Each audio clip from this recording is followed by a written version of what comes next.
The Florida sun was relentless, baking the sand and asphalt with military precision, but Camille Laurent barely felt the heat. Her designer heels sank slightly into the grass of the field behind the base, but she didn't move. She couldn't. Not after what she'd just seen. Rows of fresh Navy SEAL graduates stood in formation, stoic and sunburned, their eyes forward as cameras flashed and families clapped. But Camille's eyes were fixed on one woman, third from the right in the front row. Ray. Her ex-wife. Hooray. The same short-cropped hair. The same impossible posture. Upright, proud, almost defiant. A storm surged in Camille's chest. She hadn't seen Ray in nearly 3 years. Not since the divorce papers had been signed with shaking hands and lips that had just stopped kissing. Ray had walked away from everything. The money, the Hamptons house, the designer clothes, the curated socialite life, and enlisted. Camille had watched from a distance as the woman she still loved disappeared into a world of combat boots and silence. Now here she was, wearing the uniform that swallowed her body but couldn't hide her strength. Camille's fingers clenched the small clutch she was holding. And then it got worse. Ray turned slightly, Laughed. and standing beside her, gripping her arm with unmistakable intimacy, was another woman. A civilian. Short black hair, sharp jawline, tall, impossibly tailored navy suit. And for one terrifying, surreal moment, Camille thought she was looking at herself. The resemblance was uncanny. It wasn't just the hair and the suit. It was the way the woman stood close to Ray. The way Ray looked at her. Camille's heart dropped. Hey, if you're enjoying this story, go ahead and drop a like to help us grow even more. And let me know in the comments, on a scale from 0 to 10, what score would you give this story so far? Your feedback makes all the difference. She'd come to this graduation ceremony on impulse, an excuse to finally see Ray again, tell herself she'd moved on, that she was over it, that she could watch Ray be proud and happy and still breathe afterward. But nothing in her multi-million-dollar empire of therapy, charity galas, or private jets had prepared her for this. Ray had a type, and apparently it was still her. The applause around her grew louder as the ceremony concluded, but Camille couldn't hear any of it. She just stood there, paralyzed, watching Ray wrap an arm around the new woman's waist, lean in, and murmur something. They both laughed. Camille's stomach twisted with something ugly and aching. Jealousy? Regret? Desperation? Whatever it was, it tasted like blood. She took a step back. Then another. But before she could turn and disappear, Ray looked up. Their eyes met across the crowd. Camille stopped breathing. Ray's expression didn't change, not at first. But her eyes widened just enough. Her lips parted, the corner of her mouth twitching like a memory trying to break through. Camille felt the past slam into her with the force of 1,000 unsaid things. The tears. The fights. The hours curled together in bed. The promises. The breaking of them. Ray said something to the woman beside her, then started walking. Toward her. Camille didn't know whether to run or fall to her knees. All she knew was that the woman she'd never stopped loving was coming closer, and beside her, in the background, was a mirror image. A reminder. A warning. She tried to steady her breath. But when Ray finally stood in front of her, sweat-drenched and beautiful and stronger than Camille had ever remembered, the only thing she could say was, "You replace me with me?" Ray blinked, startled, then laughed. A low, short sound. Camille. Her voice hadn't changed. Still sharp. Still soft underneath. Camille's throat burned. Was this supposed to be funny? Ray's jaw tightened. You shouldn't be here. Camille ignored that. Her eyes flicked to the woman still standing behind Ray, who was now watching them with barely veiled curiosity. She even walks like me. Her name is Jordan, Ray said. She's not you. Camille didn't believe that for a second. And she hated how much that hurt. Why her? Ray's eyes darkened. Why are you asking now? Camille swallowed hard. Because I thought I was over you. Ray took a breath, looked down at the grass, then back up. And are you? No, the word came out like a wound. They stood there, on the edge of something too dangerous to touch. Ray's metals glinted under the sun. Camille's world cracked open in the heat of her own undoing. And Jordan was still watching. Ray finally spoke. You left. You pushed me away. You wanted a perfect life. I wanted you. Then why the hell didn't you fight for me? That did it. Camille turned away. Ray's voice followed. It's been 3 years. What do you want from me, Camille? Camille turned back slowly, blinking against the light, and said the only truth that mattered. I want you to remember. Camille had always been good at pretending. Pretending to care at charity events. Pretending to laugh at dinners with investors. Pretending to sleep at night in the cold expanse of her penthouse sheets. But she couldn't pretend now. Not with Ray standing 10 feet away, uniform half undone, sweat still shining on her neck, and that damn woman, Jordan, hovering in the background like a shadow Camille couldn't shake. The ceremony crowd started to thin. Families pulled their graduates into tight embraces. Laughter. Joy. But Camille's world had narrowed to a single line, the space between her and the woman she had lost and never stopped wanting. Ray didn't speak again. She just stared at Camille like she was a ghost she'd hoped never to see again.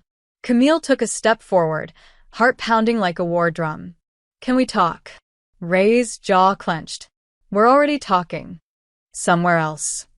Why? Because I can't breathe here. Ray exhaled slowly, her eyes unreadable. Then she turned to Jordan. Give me 10.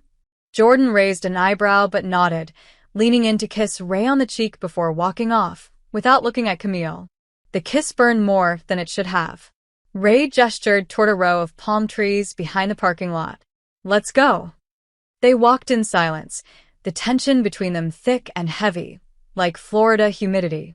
When they stopped, Ray crossed her arms and leaned back against a tree. Camille stayed standing. Always posing.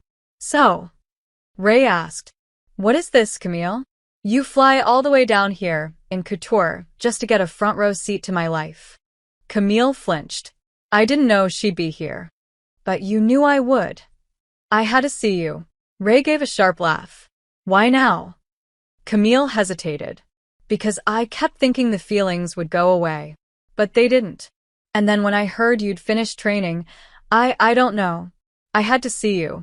Just once. Ray looked away. You divorced me. You left. Because you told me to. Because you signed the papers. Because you couldn't stand the idea of not controlling everything. Camille felt the tears rising but shoved them down. That's not fair. Isn't it? Ray's voice cracked. Do you know how it felt to come home to a stranger in our house every week? Another therapist. Another nutritionist. Another PR consultant. Like loving me wasn't enough. You think I didn't love you? Camille stepped closer, her voice shaking. I built everything for you. The life. The security. I wanted you to never worry again. I didn't want security. I wanted you to fight for me. You left me for the military, Ray. For a war I couldn't follow you into. Ray's eyes softened for a brief moment.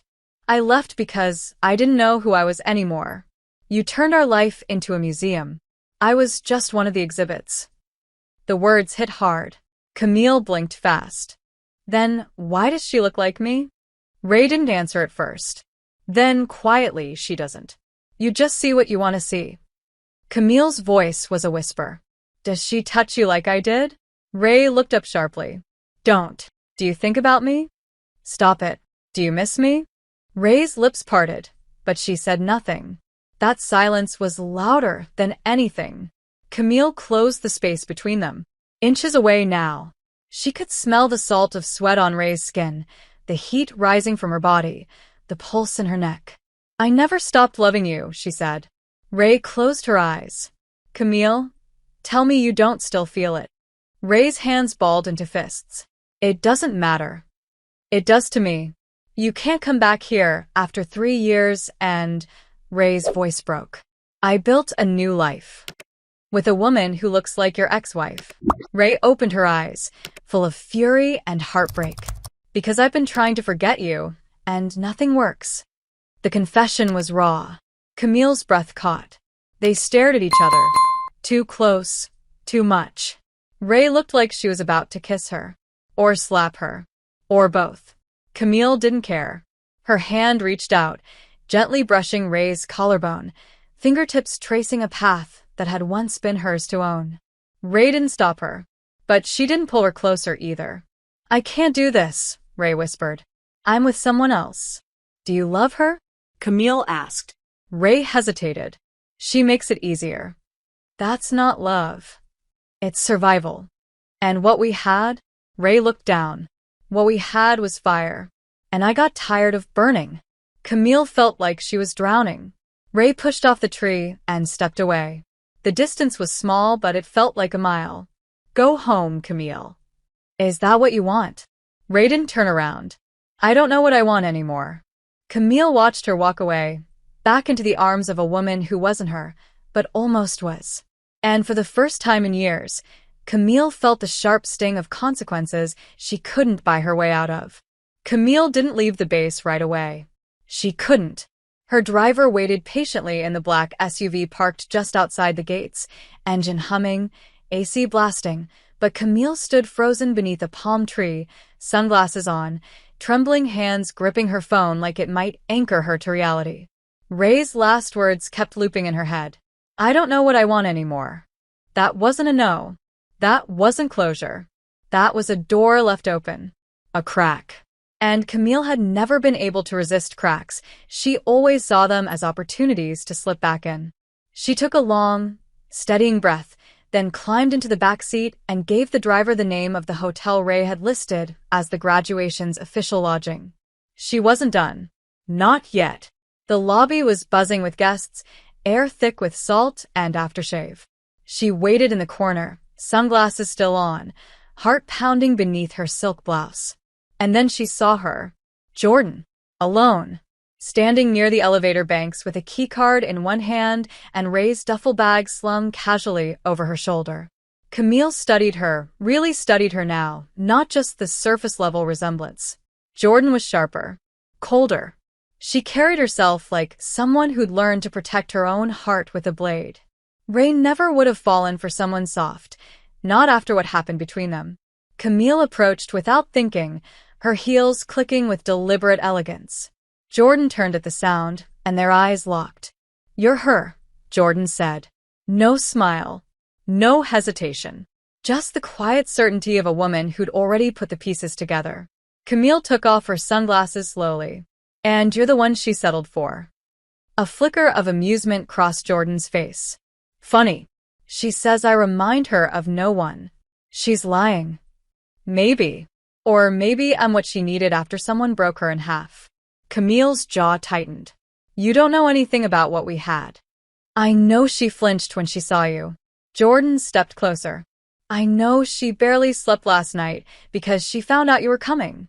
Camille's mask cracked, just for a second. She told you that? She doesn't have to. I know her body like a second language. The words hit like a slap. Camille drew herself up, refusing to show weakness. If you think you've replaced me, you haven't. Oh, I'm not trying to. Jordan's voice was low, measured. She doesn't need what you gave her. The performance. The image. She needs peace. And you give her that? I give her space to breathe. Camille laughed, sharp and bitter. She used to say that about me. Then I guess you stopped listening. The elevator dinged, but neither of them moved. Camille leaned in slightly, voice softening. Do you love her? Jordan didn't blink. Yes. Does she love you? A pause. Just long enough to answer everything. Then Jordan stepped back. Stay out of her head. She barely made it out the first time. Camille watched her disappear into the elevator, rage and sorrow twisting inside her like vines. She didn't realize her hands were shaking until she returned to the SUV and barked out the name of the nearest bar. She needed a drink. Something strong. Something that wouldn't taste like Ray. But the alcohol didn't help. 2 bourbons later, Camille was still reeling, staring at her reflection in the polished wood of the bar. Jordan had carved into her like a scalpel. And worse, she'd been right. Ray had needed space. Camille had filled every corner of their life with her expectations, her demands, her fear of losing control. But hadn't Ray needed her too? Hadn't she held her, whispered stay into her mouth, cried into her neck in the middle of the night, and said don't let go? She hadn't imagined that. She wasn't insane. Ray had loved her, had belonged to her, and maybe still did. Her phone buzzed. Unknown number. She answered before thinking. Camille. Ray's voice. Quiet. Raw. Meet me. Camille sat up straight. Where? The pier. 10 minutes. The call ended. Camille tossed a bill onto the counter and ran. When she arrived, the sun was dipping low over the water, painting everything in hues of orange and fire. Ray stood near the edge, hands in the pockets of her cargo pants, eyes on the horizon. Camille approached slowly, her breath catching at the sight of her silhouette, strong and still and so heartbreakingly familiar. You came, Ray said without turning. You called. Ray turned then, and something in her face was different. Softer. Tired. Why are you really here, Camille? Because I miss you. You could have said that in a letter. I didn't think you'd read it. Ray's jaw twitched. I don't know what to do with you. You don't have to do anything. Camille stepped closer. Just tell me if you still feel it. That's all I need. Ray looked at her for a long time. Then, in a voice barely louder than the waves, I feel it. Camille's chest ached. Then why? Because I don't trust it. Ray looked away. Not after everything. I'd do it differently now. Would you? I'd choose you over everything. Ray turned to her, and the pain in her eyes was like a fist. You had the chance, and you didn't. Camille reached out, touching Ray's arm gently. Then let me earn another one. Ray didn't pull away, but she didn't lean in either. Jordan saw you. We spoke. She said you were cruel. I was honest. Ray gave a bitter smile. There's a difference. She doesn't understand us. She understands the version of me I'm trying to become. But is that who you really are? Ray didn't answer. Camille moved closer until there was nothing between them but breath. Let me remind you. Ray closed her eyes. I'm afraid if I let you in again, I won't survive losing you a second time. Camille's voice trembled. Then don't lose me. And just like that, Ray kissed her. The kiss was nothing like Camille remembered, and yet, somehow, exactly the same. It started hesitant, unsure, but then Ray's hand found her waist, and everything unraveled. The tension between them didn't dissolve. It detonated. Camille's fingers tangled in the fabric of Ray's uniform, clutching her like she might vanish, and Ray kissed her like she hadn't had air in 3 years. It was messy, desperate, reckless. And it ended too soon. Ray pulled away first, eyes wide, lips parted. That shouldn't have happened. Camille's heart was pounding so hard it hurt, but it did. Ray took a step back. God, Camille. Her voice was torn. You do this. You walk in, tear everything open, and expect me to pretend it's not bleeding. You kiss me back. That doesn't mean I should have. But it means you wanted to. Ray didn't respond. The silence screamed for her. Camille swallowed, eyes burning. You still love me. Ray laughed bitterly. Love isn't the problem. It never was. Then what is? Trust. Time. Damage. We can fix it. Ray shook her head. You don't just sew up wounds like ours. Then let me try. Camille, please. Ray stared at her, emotions crashing in her expression. Rage, longing, fear, grief. I have to go. To her? Ray flinched. She's expecting me. Camille nodded, trying to keep her voice steady. Does she know? No. And she doesn't deserve to be hurt because you and I can't let go. But we can't. That's the tragedy, isn't it? Ray turned and walked away without looking back. Camille stood there, alone on the pier, her skin still tingling from the kiss, her chest hollowed out with want and regret. Back at her hotel, she couldn't sleep. Couldn't eat. Could barely think. Her world had always been neat, controlled, surgical. But Ray was a fault line that cracked everything wide open. And now, She wasn't just fighting for love. She was fighting against time, against memory, against a woman who'd taken her place in the bed Camille had once called home. The next morning, Camille stood in front of her bathroom mirror, applying her makeup with slow, calculated movements. Her phone buzzed. A message from a block number. "We need to talk. Alone." No name, but she didn't need one. Ray. She met Ray at a quiet spot near the marina, away from the base, away from the eyes. Ray was already there, sunglasses on, leaning against a post like she hadn't slept either. "You came," she said without looking at Camille. "Of course I did." Ray turned. "She knows something's wrong. Jordan. She's not stupid." Camille crossed her arms. "Does she know about the kiss?" No. "But she knows I've been distant. She keeps asking if I'm okay." "And are you?" Ray gave a hollow laugh. "I haven't been okay since you left." Camille's breath hitched. "Then come back." "You think it's that simple?" "I think it has to start somewhere." Ray looked away. "She was there when I couldn't get out of bed. When I drank myself into silence. When I hated everything, especially myself. She stayed. I should have stayed. But you didn't." Camille stepped closer. "I regret every second I didn't." Ray's voice dropped. "You were my home, Camille. Then let me rebuild it." Ray looked at her then, and Camille saw it. That flicker. That split second where maybe, just maybe, Ray was about to fall back into her. But the moment shattered. A voice called from behind them. "Ray." Both women turned. Jordan. Standing there, arms crossed, jaw tight, sunglasses pushed up into her hair, exposing eyes that burned with quiet fury. "You said you were going for a walk." Ray straightened. "Jordan, so this is what a walk looks like now." Her voice was calm, deadly. Camille opened her mouth to speak, but Jordan raised a hand. "Don't." Her eyes never left Ray. "Tell me now. Did you kiss her?" Ray didn't answer. That was the answer. Jordan laughed, a sharp, wounded sound. "Unbelievable." "It wasn't planned," Ray said quickly. "I didn't go looking for it, but it happened." Jordan cut in. "You let it happen." Ray stepped forward. "Jordan, please, no. Don't beg me for understanding you don't deserve." Camille watched, heart in her throat. Jordan turned to her. "Is this your game? Show up, steal back what you threw away just because someone else values it now." "This isn't a game to me," Camille said quietly. "It never was." "You broke her," Jordan snapped. "I picked up the pieces. And now you want to come back and break her again." "No," Camille said. "I want to fix what I broke. You don't get to fix it just because you finally feel guilty." Ray stepped between them. "Stop. Both of you." Her voice was trembling now.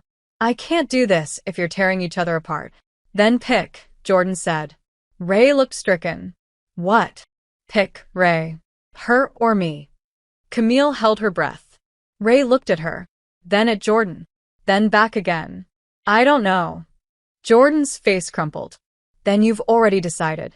She turned and walked away. Ray didn't follow. Camille didn't move. The silence between them was deafening. Ray finally sat down on a nearby bench, face in her hands.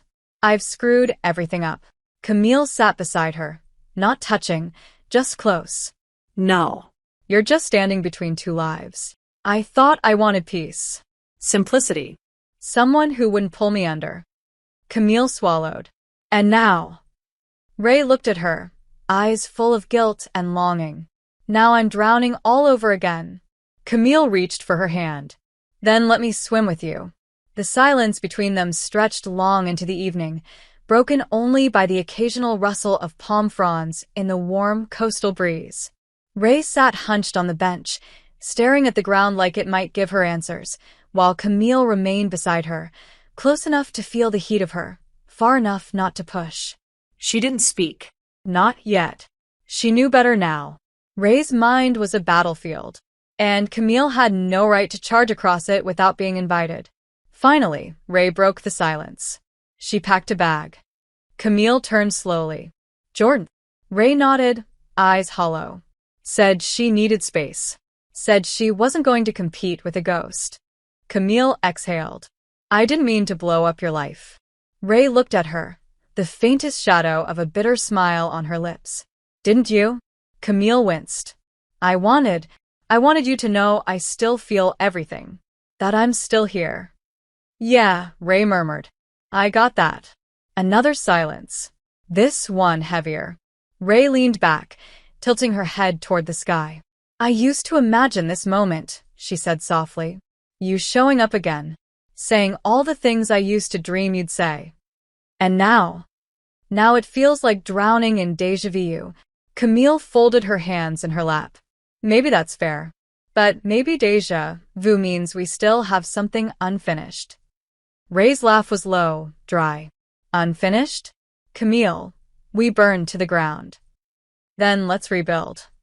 With what? Ashes. Camille hesitated. With truth. That made Ray go still.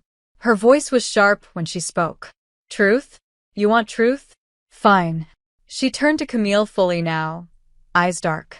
Do you know what broke me? It wasn't the money. It wasn't the way you needed to control everything. It wasn't even the lies you told yourself about us being fine when we weren't. Camille's chest tightened. Then what was it? It was the day I realized you didn't see me anymore. Camille opened her mouth, but Ray held up a hand. No. Listen, you saw the version of me that fit into your world. You dressed me like a trophy. You paraded me at galas. You introduced me to people like I was your pet project. But the moment I started to fall apart, you looked right through me. You were embarrassed. That's not true, isn't it? I begged you to slow down, to stop scheduling our lives like a corporate takeover. And every time I tried to breathe, you wrapped me tighter in gold-plated chains. Camille felt like she'd been slapped. I was trying to give us a future. You were trying to build a fortress, Ray said. But you forgot I never asked to be locked inside. Camille blinked fast, tears threatening. I didn't know how to love you without controlling everything. I know. Ray's voice softened. And maybe I didn't know how to love you without disappearing into you. Then maybe we both needed to fall apart. Ray looked at her. We did. And now I don't know who I am when I'm with you. I don't know if I'm Ray or just Camille's Ray. Camille reached out, hesitant, fingers brushing Ray's hand. What if we figured out together? As equals. No more fortresses. No more pretending. Ray looked down at their hands. You say that now. But what happens when the world starts watching again? When you're back in your empire, and I'm still trying to breathe? Camille's voice cracked. I'll burn the empire down if it means I get to hold your hand in public. That made Ray laugh, really laugh, for the first time in what felt like years. The sound hit Camille like light. You wouldn't last a week without your overpriced skincare and 6 assistants, Ray said, amusement laced with fondness. Camille smirked. 1 assistant. And I can learn to moisturize like a civilian. Ray smiled, then looked away, the expression fading. It's not just about us. Jordan, Camille said. She deserves better than this. She does. But you can't stay with her out of guilt. It's not guilt. It's gratitude. She was there when I was at my worst. And now she knows she's not the one you want. Ray nodded slowly. Yeah. So, what are you going to do? Ray leaned back again, eyes closed. I don't know. I just know I can't make a decision like this standing between 2 people. Camille waited. Then come away with me. Ray turned. What? Not forever. Just for a week. You and me. No pressure. No decisions. No expectations. Just space. Like you said you needed. Ray's brow furrowed. Where? Camille smiled. Anywhere. You pick. Mountains. Ocean. Middle of nowhere. As long as you're there. This feels insane. It is. But it's also honest. Ray hesitated. I'll think about it. That's all I ask. She stood then, and so did Camille. For a moment, they just looked at each other. 2 women who had broken each other, healed separately, and now stood at the edge of something terrifyingly new. Ray touched Camille's arm. For what it's worth, I don't regret the kiss. Camille's breath caught. Neither do I. Ray nodded, stepped back, and walked away. And Camille, for the first time in years, let her go, not in defeat, but in hope. 3 days passed before Ray texted. Just coordinates. No words. No explanation. Just a pin on a map that led Camille to a remote cabin nestled deep in the Blue Ridge Mountains. No signal. No traffic. No paparazzi. Just trees and wind and silence. It was exactly what Ray needed, and the last place Camille ever imagined herself. She arrived just after dusk, her heels discarded in the back seat, barefoot on the gravel as the last orange light faded behind the ridge. The air smelled like pine and smoke. The cabin stood alone, its porch light glowing softly, like a held breath. Camille hesitated at the door. Part of her still expected Ray not to be there, that this was all some cruel mirage her heart had invented. But then the door opened, and there she was. Ray. Hoodie, shorts, barefoot, hair pulled into a messy knot. No uniform, no medals, just her. Real. Raw. And more beautiful than Camille remembered. Neither spoke for a moment. Then Ray stepped aside. Come in. Camille did. The inside was simple, wood walls, a fireplace, 2 mugs on the counter, blankets folded neatly on the couch. 1 bed. Of course. Ray leaned against the wall, arms crossed, studying her. You didn't bring your empire? Camille smiled faintly. Just me. No assistants. No diamonds. Not even a curling iron. Ray smirked. Now I'm worried. Camille stepped closer. You shouldn't be. A long pause. Then Ray sighed. I don't know what this is. It doesn't have to be anything. Just space. Just us. We've never been good at just us. Maybe that's why we need to try again. Ray looked away, jaw clenched. You scare me, Camille. Why? Because you feel like gravity, and I'm so damn tired of falling. Camille's chest ached.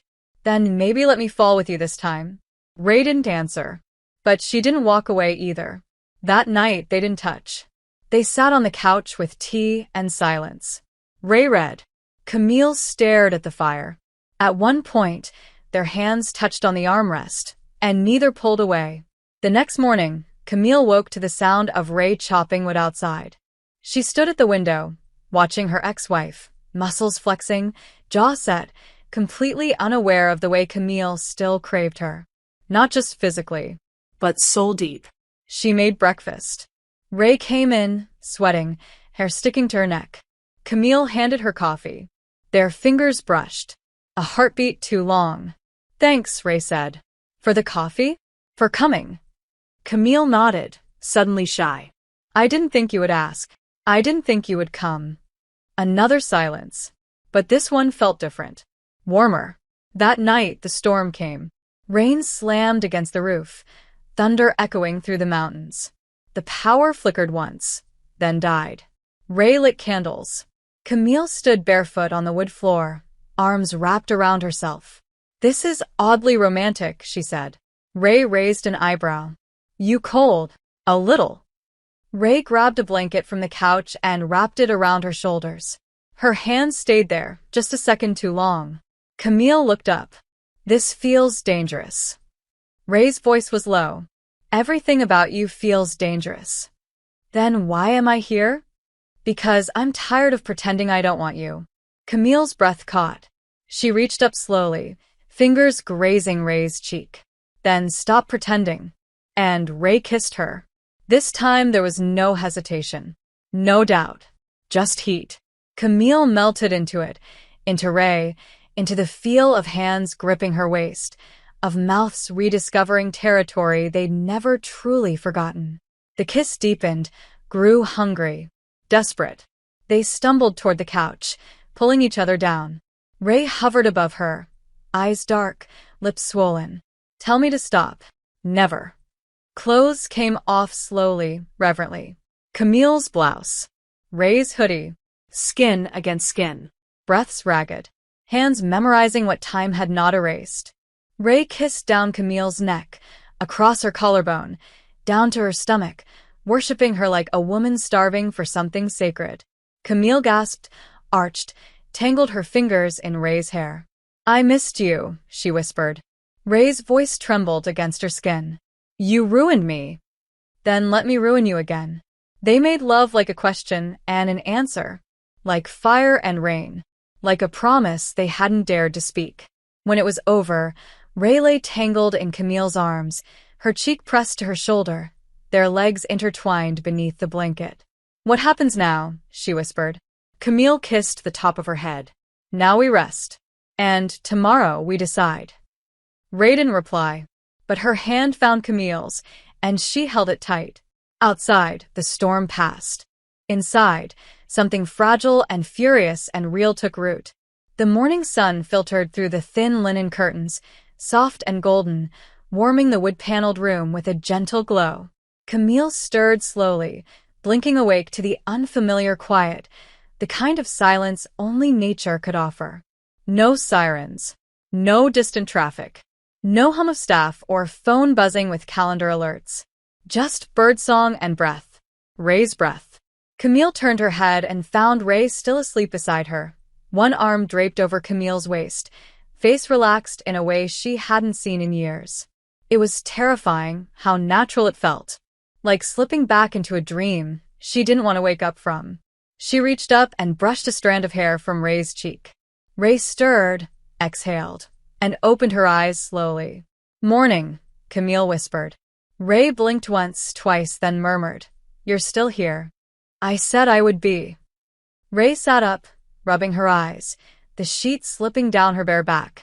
"I thought maybe I imagined last night." "You didn't." Ray didn't look at her. She swung her legs off the bed and sat there for a moment, elbows on her knees, head in her hands. Camille sat up too, wrapping the sheet around her. "Do you regret it?" "No," Ray said, too quickly. Then quieter, "But I don't know what it means." Camille crossed the room, standing behind her, resisting the urge to touch. "It doesn't have to mean anything yet. Just that it happened. That it mattered." Of course it mattered. Ray finally looked at her, eyes shadowed with something heavier than guilt. "But we can't pretend we're alone in this." Camille swallowed. "Jordan." Ray nodded. "I owe her honesty. I owe her something." Camille felt the familiar twist of jealousy rise, but forced it down. "You don't owe her your heart if it's not hers anymore. That's the problem. I don't know where my heart is." Camille sat beside her. "Then we figured out. Together." Ray laughed bitterly. "Camille, your life is in Manhattan. Mine's here, in the dirt and the cold showers and the early mornings. You live in boardrooms. I live in boots. So we wear different shoes. That doesn't mean we can't walk the same path." Ray gave her a look. "That was terrible." Camille grinned. "I've been workshopping it since sunrise." Ray's smile faded slowly. "It felt real last night. But what if it only felt that way because we were isolated? Because no one was watching? Do you want it to be real?" "I do. But I don't know if I trust it yet. I don't even trust myself." "You trusted me enough to touch me again." Ray looked down. "Touching is easy. Staying is hard." Camille leaned in, voice soft. "Then let me stay." Ray exhaled. "You make it sound so simple." "It's not. But maybe simple doesn't mean easy. Maybe it just means honest." They stayed like that for a while, sitting in the golden quiet, holding the edges of something fragile between them. After breakfast, oatmeal Ray barely seasoned and coffee Camille insisted on making stronger, they walked along the edge of the forest trail behind the cabin. The path was overgrown in places, damp with last night's rain, but Ray seemed to know it well. She pointed out tracks in the dirt, where the river curved just beyond the trees, a hollow tree trunk where an owl sometimes lived. Camille listened. And watched. She saw Ray not just as the woman she used to love, but as the woman she could still fall for, over and over. They sat near the riverbank, Ray skipping stones across the surface. Camille leaned back on her elbows, face turned toward the sun. "I hated the quiet when you left," she said suddenly. Ray looked over. "You? Miss Perfect Control?" Camille didn't smile. It was too loud in my head. I thought I wanted peace, but it turns out I just wanted you. Ray tossed another stone. That's the thing, isn't it? We build these lives, thinking we know what we want. Then we get it, and we're lonelier than ever. Camille turned to her. Were you lonely with her? Ray paused. Not at first. She was safe. Steady. She didn't ask too much. Didn't push too hard. But she didn't set you on fire. Ray met her gaze. No. She didn't. Camille reached for her hand, intertwining their fingers. You once told me I burned too hot. You still do. But maybe now you're strong enough to handle it. Ray looked down at their hands. Or maybe I've learned to let the fire warm me instead of destroy me. Camille's voice dropped. Then let me be the one who keeps you warm. Ray didn't pull away, but her silence was loud. That night, they cooked dinner together. Bad pasta, burnt garlic bread, Ray's terrible attempt at a salad. They laughed. They touched. They danced barefoot in the kitchen when Camille found an old radio and tuned it to a jazz station. And when they kissed again, it was slower. Deeper. Sadder. Because they both knew time was ticking. They couldn't stay here forever. The cabin was a pause, not a life. On the third morning, Ray sat on the porch while Camille packed. Her car was loaded. Her phone had signal again. And somewhere out there, life was waiting. I'll go back, Camille said. Give you space. Let you think. Ray nodded, her voice tight. Okay. But I meant what I said. I want this. You. Us. No matter how hard. Ray stood, walked to her, kissed her gently. You have no idea how hard it's going to be. I'm not afraid of hard anymore. Ray didn't say goodbye. Camille didn't either. They just stood there, forehead to forehead, breathing the same air like they still belonged to each other. And then Camille drove away, watching Ray disappear in the rearview mirror, heart full of questions and hope. Camille returned to Manhattan and stepped straight into a hurricane. Her driver barely had time to open the door before flashes of paparazzi cameras ignited like a minefield. Voices shouted her name, questions she couldn't process echoing through the chaos. Ms. Lauron, is it true you were off-grid with a Navy SEAL? Are you and Ray Connolly back together? What does Jordan Reeves have to say about all this? Camille kept her head high, sunglasses on, jaw set, heels clicking over the pavement like gunshots. She said nothing. Let the noise bounce off her like bullets against armor. But inside, her chest was a war zone. She'd been back less than 12 hours, and already the world was closing in. Her phone had hundreds of unread messages. Board members, publicists, journalists, and 2 missed calls from Jordan. No voicemails. Just silence that said more than words ever could. She wanted to call Ray, but she didn't. Not yet. Not until she knew where the ground was. Instead, she locked herself in her penthouse, opened a bottle of red wine, and sat by the floor-to-ceiling windows with her legs curled beneath her. She hadn't realized how lonely the view was until now. Her phone buzzed. A message. Not from Ray. From Jordan. You should come see me. We have unfinished business. Camille stared at the screen for a long time. She considered deleting it, ignoring it, but something about the phrasing unfinished business felt like a dare. Or a warning. She went. Jordan's apartment was stark, minimalist, full of sharp lines and cool colors. The kind of place designed to look untouched by emotion. Camille stepped inside without a word. Jordan was waiting in the living room, arms crossed, drink in hand, eyes cool and unreadable. So, Jordan said, did the mountains give you everything you were looking for? Camille didn't flinch. I didn't go looking for anything. I went because she asked. Of course she did. Jordan sipped her drink. You know, when Ray met me, she used to cry in her sleep. For months. I never asked why. I didn't need to. Her ghosts had your perfume. Camille swallowed. I didn't come here to fight. No. Jordan walked closer. Then why are you here, Camille? To feel better? To apologize? To confirm that I've lost? No one's won anything.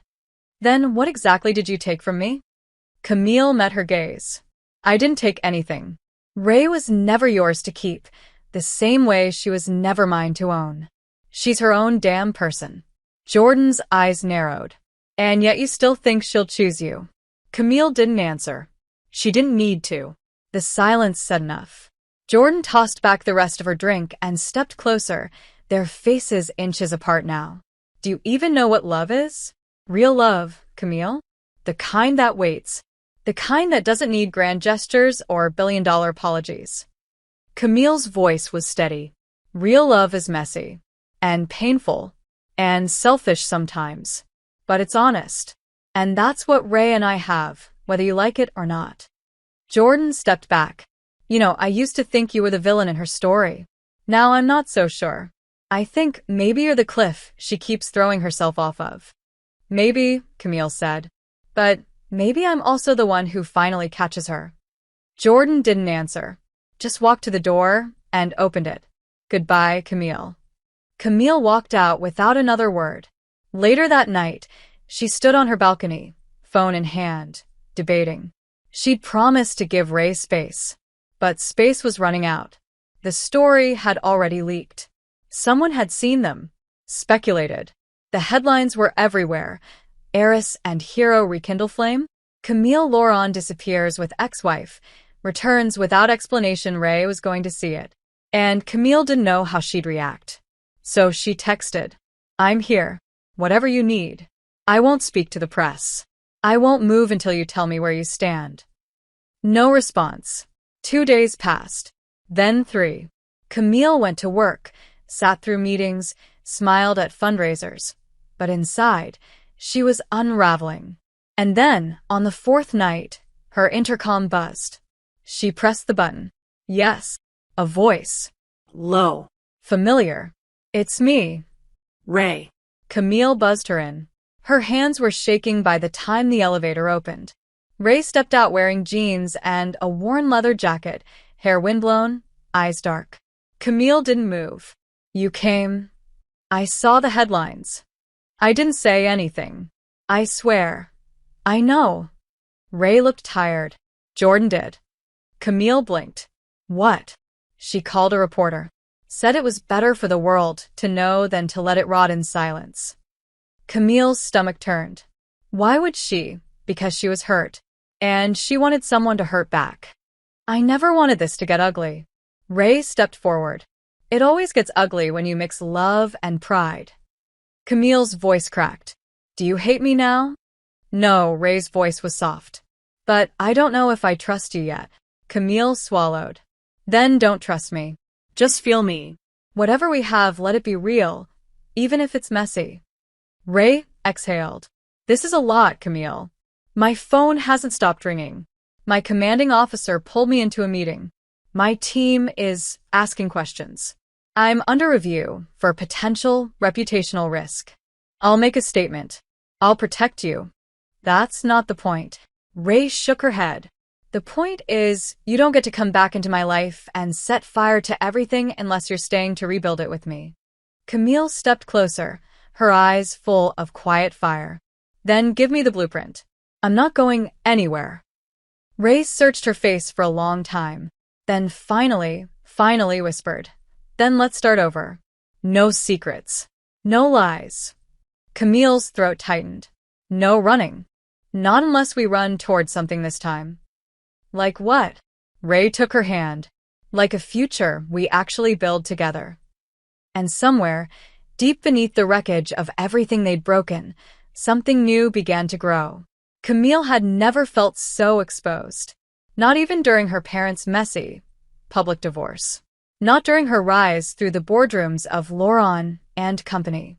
Not even the time the tabloids falsely accused her of sleeping with a married senator. Nothing compared to this. This being the quiet war of hearts she was fighting out in the open now. Loving Ray was like walking barefoot across glass. Every step forward was a risk. Every breath could be the one that shattered it all. But still she walked. Still she breathed. Because this time, Ray was beside her. Not always visibly. Not with arms wrapped around her in public just yet. But in texts. In quiet late-night calls. in whispered promises and one-word messages that said everything. Here. Thinking of you. Still choosing this. After Ray left her apartment that night, she returned to her temporary base housing. Alone. She said she needed time to clean up the mess, professionally, emotionally, even logistically. Camille hadn't argued. She'd simply nodded and said the 5 words that Ray repeated in her head for days afterward. I'll wait as long as. The "it takes" was implied. Ray found herself looking for Camille in everything. In the shape of morning light on her bunk. In the silence between missions. In the dull ache in her chest when she checked her phone and didn't see a message. Then the rush when one finally arrived. They weren't official yet. Whatever this was, it was still forming. But it was no longer in hiding. Camille's PR team begged her to issue a statement denying everything. Say it was a misunderstanding, her head of media had urged. Say she was a friend. Camille had stared at him and said simply, she's not a friend. She's my ex-wife. And if I'm lucky, she'll be my future again too. That quote made headlines before the team even had a chance to soften it. Ray saw it on her way out of training. One of her team members handed her a phone, wide-eyed. Damn. Your girl's serious. Ray just stared at the screen. Camille, perfect as always, in a sleek black dress, standing at a charity gala podium, declaring her heart to the world. No edits. No filters. Just truth. She's not a friend. She's my ex-wife. And if I'm lucky, she'll be my future again too. Ray sat on the edge of her bunk and read it 3 times. Then she called. Camille answered on the first ring. Hey, Ray said softly. That was bold. So was kissing you after 3 years of silence, Camille replied. Figured I might as well stay consistent. You didn't have to say that to the press. I know. A pause. But I wanted to. You know what this means for me, right? I do. They're going to put me under a microscope. Then let them. Camille's voice dropped. I won't let them turn this into a scandal.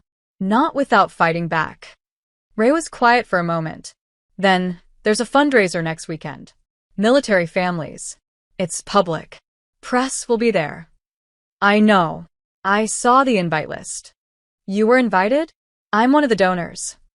Of course you are. Another pause. If I asked you to come with me, not just as a donor, as your date, as whatever we are, then I'd say yes. 1,000 times. Camille could hear Ray's exhale through the phone. Okay then. Let's show them. That night, Camille picked out a navy blue gown that made her feel like armor. She arrived early, hands steady, smile measured. When Ray walked in, wearing her dress uniform, metals glinting under the lights, the room fell quiet. Not just because of her presence, but because of where she walked. Straight toward Camille. And stopped. Hi, Ray said softly. Camille smiled. You look like a national threat. You look like a heart attack in heels. Are you ready? I'm terrified. Me too. Ray offered her arm. Camille took it, and together, they walked into the sea of flashing cameras. The night was a blur of handshakes, polite smiles, and not-so-subtle glances from strangers. But Camille didn't care.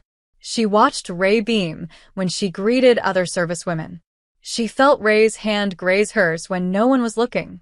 And when they stood side by side for the photo wall, Ray leaned in, just enough to whisper, I missed this. I missed you. And Camille, always composed, always untouchable, whispered back, then don't miss it again. That photo, Ray in uniform, Camille in satin, their bodies leaning ever so slightly into one another, went viral in minutes. Not because of scandal, but because of the look in their eyes. A look that said we're trying. We're real. We still matter. Back at Camille's penthouse later that night, they stood by the windows again. Ray kicked off her shoes. Camille unzipped her dress. How was it? Camille asked. Exhausting, Ray replied. But also right. Camille turned. So what are we? Ray stepped closer. Something new. Still complicated. Always. But real. Ray kissed her. Completely. And this time there was no pretending. No running. No masks. Just two women trying again. And this time, doing it in the open. The backlash hit faster than either of them expected. The photo from the fundraiser, Camille in sapphire satin, Ray in full dress uniform, standing too close, eyes too soft, was splashed across every media outlet by sunrise. The headlines were tame at first. Lauren and Company. Heiress attends military gala with ex-wife. Camille Lauren and Navy SEAL Ray Connolly reunite publicly. But then the tone shifted. Fraternization or favoritism? SEAL scene with billionaire ex. Is Ray Connolly's career in danger after gala date goes viral? By noon, Ray's commanding officer had scheduled a meeting. By 4, she was being pulled from active field assignments, pending internal review. And by dinner time, her face was on screens across the country, being dissected by pundits who didn't know her name last week. Camille was furious. Not because of the attention, she was used to that, but because Ray had warned her, had told her this could happen. And Camille, in her optimism or arrogance or both, had believed her power could protect them. It couldn't. Ray called late that night. Her voice was flat. They're suspending me from deployment eligibility until further notice. Camille sat down slowly. For what? For being seen with someone you were married to? For compromising the integrity of the chain of command? For bringing unwanted media attention to a classified unit? For existing? I'll hire a lawyer. Camille, I'll buy out every outlet running these stories. Stop. Ray's voice cracked. You can't fix this with money. Then let me fix it with truth. With loyalty. With what? Grand speeches? Headlines about how brave and in love we are? Camille closed her eyes. That's not fair. Isn't it? You get applauded for your vulnerability. I get threatened with discharge. Camille's stomach twisted. I didn't think it would be this bad. You didn't have to. Ray exhaled. You get to be proud. I get to be punished. Silence filled the space between them. Not cold, not angry, just exhausted. Finally, Camille whispered, Do you regret it? No. But I regret not preparing for the cost. Camille stood, pacing the length of her penthouse. Then let's fight back. Fight who? The entire military-industrial complex. If that's what it takes. Ray gave a bitter laugh. Of course you'd say that. You've never lost anything you couldn't buy back. Camille stopped walking. That's not true. Isn't it? I lost you. Ray's breath caught. And then softer. Camille, let me do something. Anything. I need time. Time to what? To decide if this is worth losing the life I built. The words hit like ice water. Camille didn't reply. Ray continued, voice hoarse. I want to be with you. I do. But this isn't just about love anymore. This is about everything else. My team. My identity. My future. And I don't know if I can give all that up again. Camille felt something inside her start to crack. Are you saying you want to stop? I'm saying I don't know if I can keep going. Camille turned to the window, blinking fast. You asked me to stay. To not run. And I haven't. Not once. I know. So, don't ask me to let go now. Ray's voice was a whisper. Then tell me what to do. Come over. Right now. Look me in the eye and say this isn't worth it. Silence. Then, I'll be there in 20. Camille stood frozen in place, heart hammering, unable to tell if she was bracing for salvation or devastation. Ray arrived soaked from the rain, no umbrella, hair clinging to her jaw, eyes unreadable. Camille opened the door without a word. They stared at each other for a long moment. Then Ray stepped inside. You look like a mess, Camille said, voice soft. Ray smirked, but it didn't reach her eyes. That's about right. Camille took her coat, hands lingering. Talk to me. Ray stepped back. I don't know who I am when the world sees me, through your spotlight. Then let's find out together. Ray's shoulders dropped. You say that like it's easy. It's not. But I'd rather fight for us in the open than lie about it in the dark. Ray finally looked at her. Really looked. You still love me. I never stopped. Even when I left. Even then. Ray swallowed hard. I don't want to choose between who I am and who I love. Camille moved closer. Then don't. We'll build a world where you don't have to. Ray exhaled, shaking. Do you know how terrifying it is to need you this much? Camille's voice cracked. Yeah. Because I need you the same way. And then Ray kissed her. Not like before. Not desperate or hungry or afraid, but slow. Intentional. Like planting a flag in the ground. Like saying, I'm here. I choose this. When they pulled apart, Camille whispered, Are we okay? Ray nodded. Not yet. But we will be. They curled up together on the couch, wrapped in a blanket, the city blinking below them. And for the first time in weeks, the silence felt safe. Camille had never imagined what normal with Ray could look like, had never allowed herself to.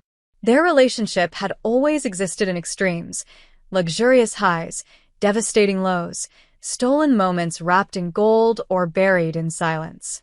But now, for the first time, they were learning what it meant to simply exist together. To share space. To breathe in the same room without crisis or climax. It started slowly. Ray stayed in the penthouse for a few nights. Then she brought a duffel bag. Then a second. Then Camille made room in her closet without being asked. There were no declarations, no lines drawn in glittering sand. Just a toothbrush next to hers. A mug Ray insisted on using. A leather jacket slung over the back of the couch that Camille didn't dare move. They ordered takeout and watched bad action movies. Ray cooked breakfast once, horribly, and Camille ate every bite. Ray fell asleep on the couch with her head in Camille's lap. Camille fell asleep against Ray's chest when a thunderstorm rolled in and rattled the windows. It was soft, intimate, domestic in a way Camille never thought she'd want again. But it terrified Ray, because this quiet, constant intimacy was what she'd never had the chance to build with Camille before. Their marriage had been fast, fiery, unsustainable. Now, rebuilding from scratch meant facing parts of themselves they'd never confronted. Like the quiet, like compromise, like presence. One evening, Ray stood in the kitchen, watching Camille move through the space in silk lounge pants and bare feet, talking to someone on speakerphone about a grant proposal. Her voice was calm, confident, magnetic. Ray leaned against the counter, a glass of whiskey in her hand, and realized, this is the version of Camille she never got to meet the first time around. Not the heiress. Not the ice queen. Not the woman weaponizing perfection like armor. Just Camille. She didn't know if she was falling again, or simply falling deeper. After the call, Camille turned. You're staring, she said with a soft smile. You're different, Ray murmured. You've always said that like a threat. Not tonight. Camille walked over and took the glass from Ray's hand. What are you thinking? Ray studied her. That I don't know how to be this with you yet. And I'm afraid I'll mess it up. Then we'll mess it up together. You're too calm. I'm terrified, Camille admitted. But I want this more than I want to be safe. Ray kissed her. Not out of hunger, but reverence. Like an answer to a prayer she hadn't realized she'd whispered. But peace never lasted long in their world. Not when Jordan walked back into it. Camille found out first. Her assistant handed her a printed email marked confidential. She read it twice, then a third time. Ray walked in as she was pouring wine and immediately read the shift in her posture. What is it? Camille handed her the paper. Ray's eyes scanned it. Her shoulders stiffened. She's filing a complaint? Not just that. She's requesting a formal ethics inquiry into your conduct and mine. Ray sank into a chair. Of course she is. It won't go anywhere. You don't know that. She's not in your unit. She's not in your chain of command. She has no legal standing. Ray looked up. But she has public sympathy. She has a narrative. Camille's voice hardened. Then, let's rewrite the narrative. How? We go public. Full interview. Together. No secrets. We tell the truth, Ray. Our version. Before anyone else defines it for us. Ray blinked. You'd do that. I'd go on national television in pajamas if it meant protecting you. Ray's lips twitched. Please don't wear pajamas. No promises. A week later, they sat side by side on a studio couch beneath harsh lights. The cameras rolled. The anchor introduced them as the couple who shocked the military and media worlds by choosing love over fear. Ray's hand found Camille's. And when the questions came, they answered together. Yes, we were married before. Yes, we separated because we weren't ready, not because we didn't love each other. Yes, we've reconnected, and we're building something new. This time with honesty. No, there was no misconduct. No violation of chain of command. Just two women trying again. The world didn't explode. The internet did. Mostly in support. There were trolls, of course. Harsh words, cruel speculation. But there were also hashtags. Hashtag Camille and Ray trended for 3 days. Support from LGBTQ+ veterans flooded Ray's inbox. A former SEAL messaged her to say, "Thank you for being braver than I was allowed to be." Ray read that one out loud, her voice cracking. Camille just took her hand. That night, they walked through the city, hoodies up, fingers intertwined. Ray said, "She's not done, you know." Camille nodded. "Let her come. We're not hiding anymore." Ray stopped walking. Pulled Camille in. "I love you," she said, for the first time in years. Out loud. Camille's breath caught. "Say it again." Ray smiled. "I love you." Camille kissed her. There on the sidewalk, with the whole world watching, or not. It didn't matter anymore. The high after the interview didn't last. For a moment, it had felt like everything was shifting in their favor, like the world had watched them step into the light and, for once, had chosen to applaud instead of crucify. But the applause faded fast, and what remained was the echo of headlines, of internal reviews, of whispered rumors Ray couldn't quite shake. Camille noticed it first in Ray's silences. Not the comfortable kind, like the ones they shared over coffee or half-read books. These were different, brittle, weighted. Ray would stare at the TV without watching it, her jaw clenched just slightly. Or go still in the middle of a conversation, like she'd been yanked somewhere far from the room. Camille didn't push at first. She waited. She offered presence, warmth, space. But Ray was retreating one quiet step at a time. And Camille, who'd learned how to hold her breath during crises, was starting to choke. One night, after a benefit dinner where Camille had been honored for funding a new mental health program for veterans, they came home to find Ray unusually tense. She peeled off her dress uniform without speaking and stood by the window in silence. Camille approached carefully. "You didn't say much tonight." Ray didn't turn. "Didn't have much to say." "You looked uncomfortable." "I was." Camille waited. "Want to tell me why?" Ray exhaled, finally facing her. "Because I stood there smiling while people shook my hand for being brave when I've done nothing but lose." "You haven't lost me." No. "But I lost the only job that ever made sense. The only structure I could rely on. That job punished you for being honest. That job gave me purpose. It gave me an identity that wasn't defined by anyone else.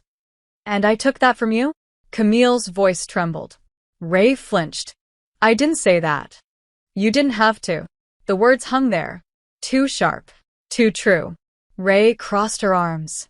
"Do you know how many messages I've gotten from people saying I let them down? That I made the teams look weak? That I made myself look bought?" Camille blinked. "You think I bought you?" No. But they do. "And some days, I wonder if I've started believing it too." Camille stepped back like she'd been slapped. "Ray, I don't want to resent you." "Then don't. It's not that easy. Nothing about this has been easy." Camille's voice rose. "But I've stood by you. I've defended you. I've put everything on the line." "So did I." Ray shouted. "I gave up the only world I belonged to so I could be with you again. And I'm scared I don't belong anywhere now." The words cracked something open. Camille's anger crumbled into grief. "Then let me be where you belong." Ray sank into a chair, face in her hands. "I don't know who I am anymore, Cam. I don't know if I'm the woman you fell in love with, or just a version of her shaped by loss." Camille kneeled in front of her. Then let's meet each other again. From the beginning. No expectations. No pressure. Ray looked at her, eyes glassy. You'd stay with a ghost? I'd stay with someone who's still trying. Ray's breath hitched. Camille rested her hands gently on Ray's knees. You don't have to be anything for me. Just be with me. Ray pulled her into a desperate hug, arms wrapped around her like a drowning woman clinging to driftwood. Camille held her tighter. The storm didn't pass that night, but they weathered it together. Over the following days, Camille made quiet changes. She canceled 3 high-profile events, delegated half her meetings, started spending afternoons with Ray at a local veterans outreach center, volunteering quietly, anonymously. She watched Ray come alive again, teaching, listening, mentoring. Not in a uniform, not on a battlefield, but still serving, still leading. One evening, as they walked back from the center hand in hand, Ray said, I miss being useful. Camille squeezed her hand. You are. Not like before. Maybe like something better. Ray looked over. Why are you still here? Camille stopped walking. Turned to her. Because I love you. Not the soldier. Not the symbol. You. Ray swallowed hard. Even when I break down? Especially then. Even if I never go back to who I was? Camille's voice was steady. Then I'll fall in love with who you become. That night, Ray didn't just kiss her. She let herself be held. She cried. Quietly. Not from pain but release. And Camille held every piece of her like a vow. Later, lying in bed, Ray whispered, What if we never get back to where we were? Camille traced her fingertips across Ray's spine. Then we go somewhere new. Ray nodded against her shoulder. I'm scared. Camille kissed her forehead. Then be scared. I'll still be here in the morning. And she was. The quiet between them had become sacred. No longer heavy or strained, but earned. The kind of quiet that existed only between people who had seen each other break and still stayed. Camille had grown used to waking up with Ray's arm draped over her waist, to Ray reading on the window ledge with her feet tucked beneath her, to Ray falling asleep mid-sentence during long conversations about nothing and everything. And Ray had grown used to Camille in slippers, to the sound of her voice softening when she was tired, to the way she stopped in the middle of brushing her hair just to watch Ray in the mirror. This time, they were doing it right. No performance. No roles. Just them. And then the letter came. It arrived folded, official, and understated. An envelope slipped under the door with Ray's name printed in bold at the center. Camille found it first. She didn't open it. She left it on the table. Ray came in after her morning run, sweat damp and flushed, kissed Camille on the cheek, and reached for the orange juice before she saw it. Her fingers froze on the glass. What's that? Camille looked up from the paper. I didn't read it. Ray opened it slowly, eyes scanning the page. Her jaw tightened. Camille stood. What is it? Ray handed her the letter. It was a reinstatement offer. A quiet one. Conditional. Discreet. No publicity. No comment.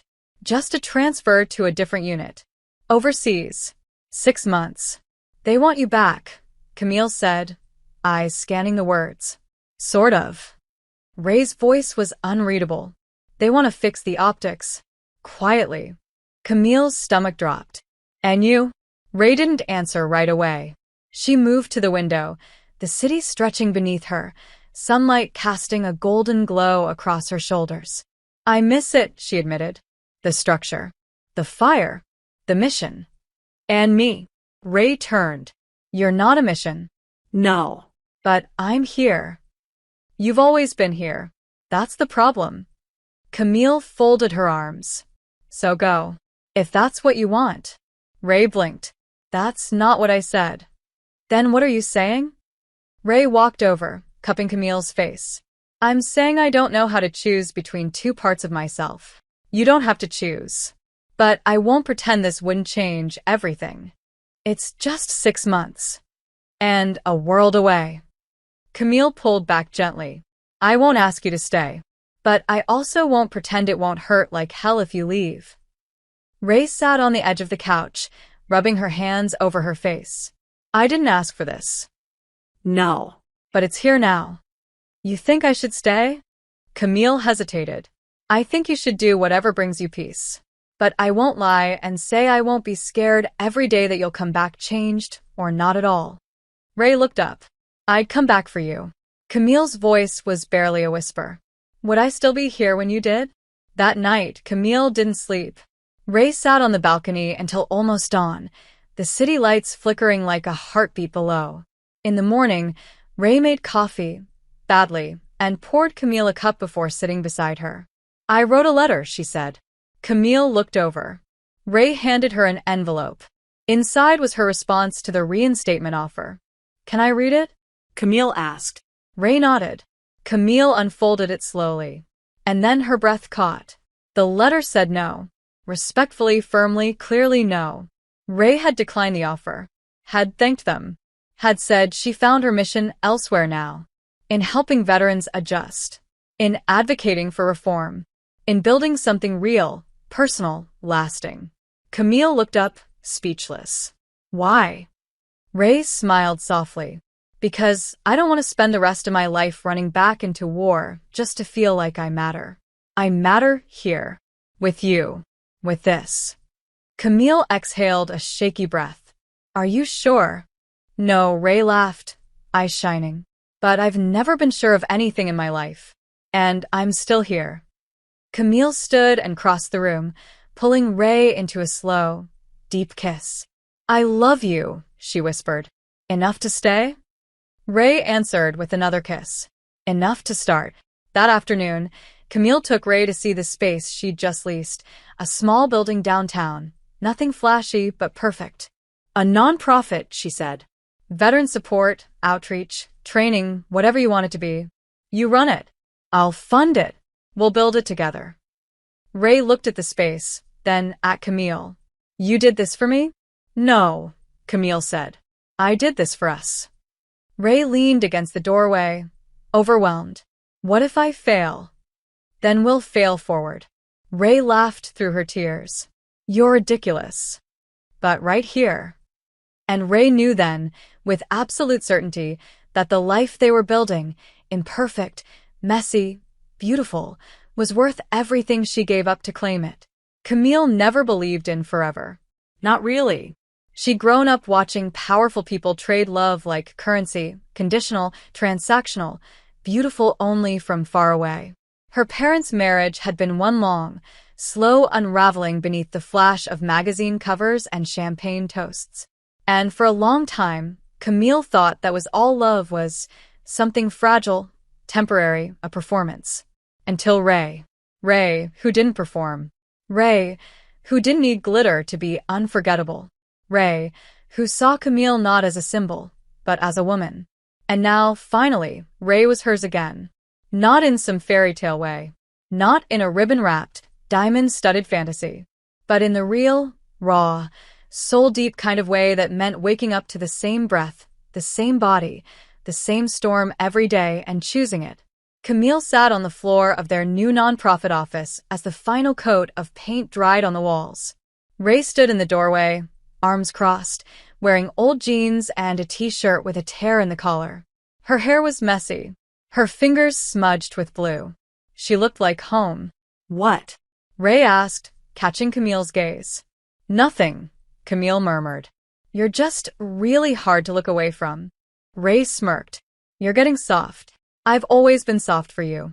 Ray walked over, crouched in front of her, eyes full of mischief and something quieter. I used to think softness was weakness, she whispered. But you, her voice caught. You made it safe. Camille reached out, fingers brushing Ray's cheek. Come home with me. Aren't we already home? Not yet. Ray stood and helped her up, pulling her into a kiss that was soft, slow, and full of heat just beneath the surface. They left the office in silence, fingers intertwined, hearts pounding. Back at the penthouse, Camille kicked off her heels at the door, but Ray didn't let go of her hand. Instead, she pulled her gently toward the bedroom. No words, just breath, just the hum of something inevitable. Camille let Ray undress her slowly, reverently, like unwrapping something sacred. Every button undone felt like shedding a past version of herself. Ray kissed her shoulder, her throat, the space behind her ear. Camille gasped when Ray whispered, "Let me show you what choosing you feels like." And she did. Every movement between them was careful, honest, unhurried. This wasn't frantic or desperate. This was worship. Camille traced her fingertips over every scar on Ray's body, kissed the one just above her rib like it was a place she'd never known before. Ray slid her hands through Camille's hair, eyes locked to hers like she was memorizing the way desire and devotion could exist in the same breath. They made love like they'd spent years apart, not trying to reclaim what was lost, but discovering something new. Deeper. Truer. Afterwards, Ray lay curled against Camille's chest, their legs tangled under the sheets, the room filled with the kind of silence that didn't need to be broken. Camille pressed a kiss to Ray's temple. "How long have you wanted this?" Ray smiled into her skin. "Since the first time you looked at me like you didn't care who was watching." Camille swallowed hard. "I used to care. About what people thought. About looking perfect. About being untouchable. And now I care about mornings like this. Skin like this. Eyes like yours looking back at me without fear." Ray pulled back enough to look at her. "I've never felt safe like this. Not even before the war." Camille cupped her face. "You are. With me. Always." Ray blinked fast. "Do you think it's real this time?" Camille kissed her gently. "It was always real. We just weren't ready." Ray nodded. "We are now." They spent the day in bed, dozing, laughing, touching, talking. At one point, Ray sat up and pulled a notebook from her bag. "What's that?" Camille asked. Ray opened it. "My blueprint." Camille smiled slowly. "You kept it." Ray flipped to the first page, a sketch of the nonprofit layout, scribbled mission statements, notes in the margins. "It started with you," she said. "And now it's us."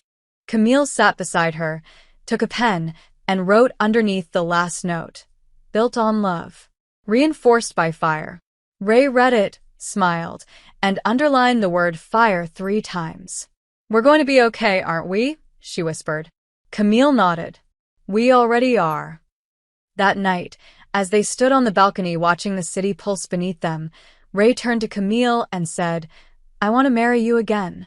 Camille didn't flinch, didn't blink. She just whispered, "Then ask me." Ray grinned, kissed her hard, and said, "Camille Laurent, will you marry me again, for all the right reasons this time?" Camille's eyes filled. "Yes." "For every reason that matters." And for the first time since their story began, it didn't feel like the beginning of something fragile. It felt like the continuation of something indestructible. The ceremony was nothing like their first wedding. That one had been extravagant, held in a marble-floored ballroom with gold-rimmed glasses, 10-piece string quartet, and a guest list longer than a corporate merger contract. Everyone had smiled. Everything had been perfect, and it hadn't lasted. But this second wedding was real, held in the garden behind the Veteran Outreach Center they'd built together. A place filled not with politics or performance, but purpose. The sun was warm on their shoulders. Ray wore a tailored charcoal suit, no medals, no insignias, just a single white rose pinned to her lapel. Camille wore a simple silk dress that caught the light like water. Her hair was down, loose, untouched by any stylist. Her eyes were locked on Ray from the moment she stepped out into the garden, and she never looked away. They stood beneath an archway of wildflowers, surrounded by the people who mattered. Friends from Ray's unit, veterans Camille had personally helped through the nonprofit, old friends, new ones, and the quiet support of a few unexpected allies, including Ray's former commanding officer, who'd come unannounced and stood in the back row, hands folded, head bowed. The officiant was a woman from the center, a therapist who had helped both of them in different ways. She kept the ceremony short, intimate. There were no speeches about destiny or fate, only words about choice, growth, and second chances. When Ray was asked if she wanted to take Camille again, not as a prize or promise, but as a partner, her voice didn't shake. "Yes," she said. 1,000 times yes. Camille's voice broke when she answered. Always. Even when I didn't know how, I was always loving you. They kissed with tears on their cheeks, laughter in their mouths. The applause was loud, but the world felt quiet. They didn't see the cameras this time. Didn't care. This was for them. At the reception, held inside the center, decorated with Ray's hand-painted signs and Camille's embarrassingly good taste, there was dancing, bad karaoke, and a moment where Ray stood in the middle of the room, holding Camille's hand like it was the only thing keeping her heart from floating away.